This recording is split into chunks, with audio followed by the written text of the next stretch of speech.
Setiap hari, 88% rumah tangga di Indonesia masak pakai ini.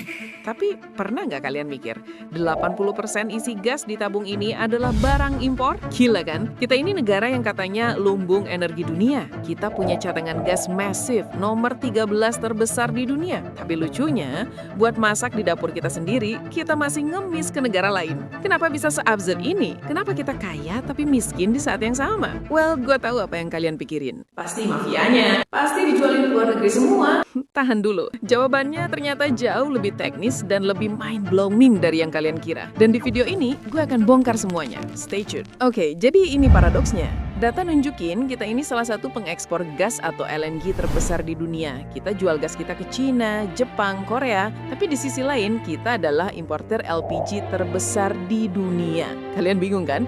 Gue juga awalnya bingung. Kenapa gas yang kita punya nggak dipakai aja buat nutupin kebutuhan dalam negeri? Kenapa harus diekspor, terus kita impor lagi? Nah, disinilah letak jebakannya. Ini yang harus kalian pahami. Ternyata, gas itu nggak cuma satu jenis. Menteri Bahlil akhirnya buka-bukaan. Masalahnya bukan di jumlah, tapi di jenis gasnya. Simpelnya, gas itu kayak buah, ada banyak jenisnya. Nah, gas yang kita butuhin buat tabung melon di rumah kita itu namanya LPG, Liquefied Petroleum Gas. Ini adalah gas basah. Isinya propana, C3, dan butana, C4. Sialnya, 80% cadangan gas yang ada di perut bumi Indonesia itu adalah gas kering, metana, C1. Ini adalah gas yang nggak bisa langsung dimasukin ke tabung LPG kalian.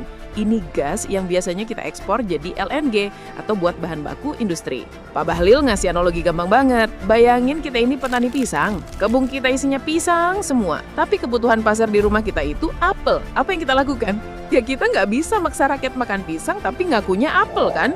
Jadi pisang, gas kering, metana yang kita punya itu kita jual. Kita ekspor. Terus duitnya kita pakai buat beli apel, LPG dari negara lain buat menuhin kebutuhan dapur kita. That's the problem. Kita surplus pisang tapi kita defisit apel. Terus kita mau begini terus?